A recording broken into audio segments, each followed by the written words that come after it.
Sometimes investing is not investing. Sure, you can make dumb bets and win, but that's a bet. It's gambling. It's not investing. I do that sometimes when I'm playing poker, playing a stupid hand just for the thrill of it. It's fun, exhilarating even, knowing that luck might carry you through. But deep down, you know that most of the time, way more often than not, you're going to lose. And in poker sometimes I do it anyway, when the stakes are low. But when the stakes are higher, you can't afford to gamble. Investing in IPOs or initial public offerings is much like this. And in this video, I'm going to show you why and share what I do instead. Let's go. Now, I'm not saying you can't buy into an IPO and do well for yourself. But when you buy into an IPO in a hot, sizzling market and do well, that is going along with the crowd, following a trend, probably within a bull market, and riding that wave, much like people did in the early days of the dot-com bubble in the late 90s. And just like sometimes making dumb bets and winning, it doesn't make you smart. It makes you lucky. And the thing with luck is, sometimes you're lucky, and sometimes, well, you're not. This is also not investing. And it's not about you knowing the company, having great IPO picking skills. You might have a little bit of understanding of the company at a superficial level, maybe even a little bit more than the average Joe who's just about heard of the company. You might even have some market information, be a little bit more read and knowledgeable on the specific sector, but that's still a form of stock picking. And that's really what I'm trying to boil all this down to. Getting into an IPO is the same as stock picking. You're just picking it up before or just as it hits the stock market for the first time. I've got a family member in India who's recently told me that he's looking to put his money into IPOs. Now you tell me the problem with this. He's just at the start of his career, has zero investment knowledge and zero current investments, but he's heard the stock market is booming and some friends, probably not even close ones, have made money on it. Even if he had some of this investment knowledge, IPOs are not a guarantee to profits that so many people think they are. Now this is not to say that I didn't do this. I used to stock pick myself years and years ago, and I made thousands doing this. I kept track of everything, the wins and the losses. My main objective was to make sure my wins were more than my losses, so that I ultimately made money. You'd think that was good, right? Well, it kind of is, and it kind of isn't. It's good that I didn't want to lose money, but it's also bad that I didn't know my overall return. And worse than that, at the time, I didn't even care. Let's say I bought into a mining stock for £9,000. And then let's say I made a £540 profit buying and selling that stock within a 42-day period. Now that's a decent return. It's very good. Maybe I even received £150 of dividends whilst I held that stock. Now that's a bit on the high side at this level, but let's go with it to keep the numbers simple. So I made a combined total of £690 within 42 days. And therefore on an annualized basis,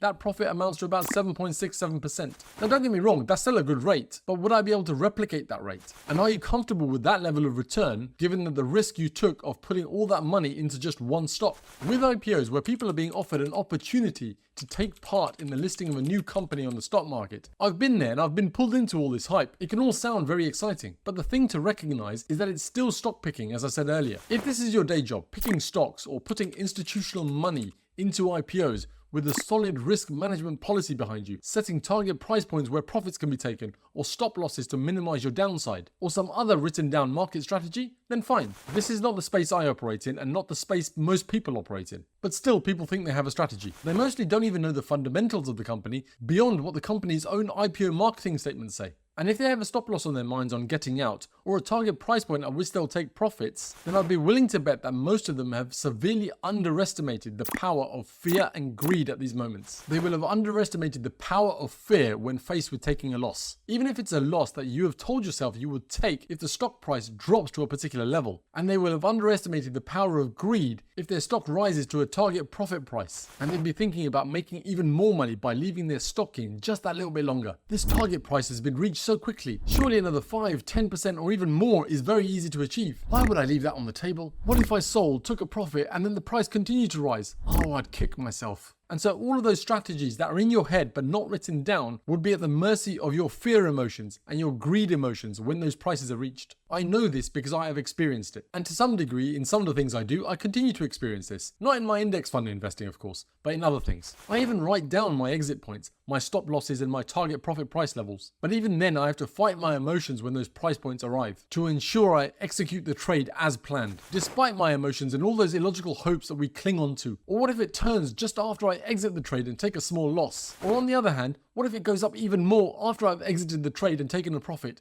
I could have made even more. These what-if questions are so dangerous at those moments. And all this comes down to not understanding the fundamentals of what you are buying, IPOs in this case. If you really understood the company, deeply understood the company, the sector it was operating in, the market, its customer base, and then you decided you wanted into this IPO, then you're likely to be in it for the long term. And even then, you're taking a punt on a stock, and stock picking just doesn't work out for most people. In fact, almost everyone. Most stock pickers lose, and not just individuals, professional traders as well. Those who trade for others, for banks, for investment firms. They more often than not lose too. Now I know some of you will still be pointing to tons of IPOs that have done extraordinarily well. Amazon, Facebook, Uber, Google, they've all done wonderfully well. And yes, getting in on at day one on these IPOs would have worked out very well for you. The first of those 4 to IPO was Amazon in 1997, and the last was Uber in 2019. But did you know between those 22 years of 1997 to 2019, there were roughly 4,000 other IPOs in the United States. Some of those have done okay, some haven't, and some have even failed completely. And then there are a few, some of those we've mentioned, that have done extraordinarily well. Research suggests that over the longer term, IPOs tend to underperform the broader market. But because of the few exceptionally successful IPOs, they can significantly skew the average upwards. For me, the majority of my investing is about putting money into a number of index funds and leaving that money there to grow and compound over the long term. Let the markets work for you. Let capitalism work in your favor, rather than trying to bet, trying to gamble on a specific stock in the stock market, and even less so on a specific stock that is just about to hit the market, an IPO. Your success in finding those unicorns is so low that putting money on red or black at a roulette table is likely to be better for you. Let's be simplistic and look at those 4 we mentioned earlier. 4 companies out of over 4,000 in all of those years. That's 1/10 of 1%. And let's be generous and triple that number. Say we're missing other companies in those 22 years that have become huge. And we probably have. I can already think of a few off the top of my head. So triple that number. And now we're at 3/10 of 1% of companies that have IPO'd in those 22 years that have become huge. In roulette with red or black, your odds are 48%, with the remaining 4% normally being taken by the house. So your odds on winning by putting money on red or black is 48%. Compare that with the 3/10 of 1% we just talked about. I prefer the long-term average of 7 to 12% growth through the markets. And then I put all of my efforts into increasing and maximizing my income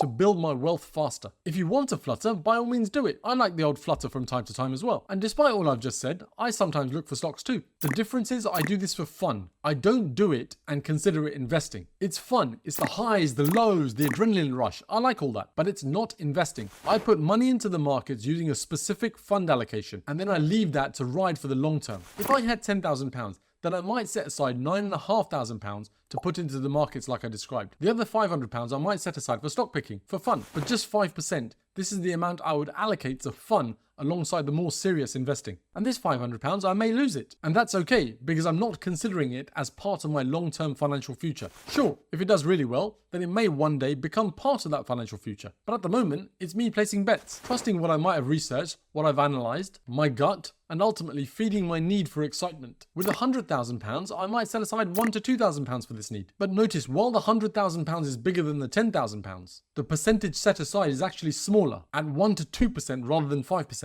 Because in this scenario, with £100,000, I wouldn't want to lose more than that. This again would satisfy my need for excitement, but not put the rest of my wealth in jeopardy. I know that the long-term plan is working and is on autopilot. I'm not sacrificing any of that for an IPO opportunity, but I recognize at the same time that it's set and forget mostly. And so I sometimes like having a much smaller pot of money which I use to speculate with. And that's okay, as long as it's not getting in the way of the other. Or worse still, thinking about this as investing when it actually isn't. The key to investing is getting going. Start small if you have to, but get going. You learn along the way, and your learning and your money both start compounding in your favor. If you find you're going too fast or too big and it's not working for you, you might want to change tactics. If this sounds like you, this video is the next one you should watch.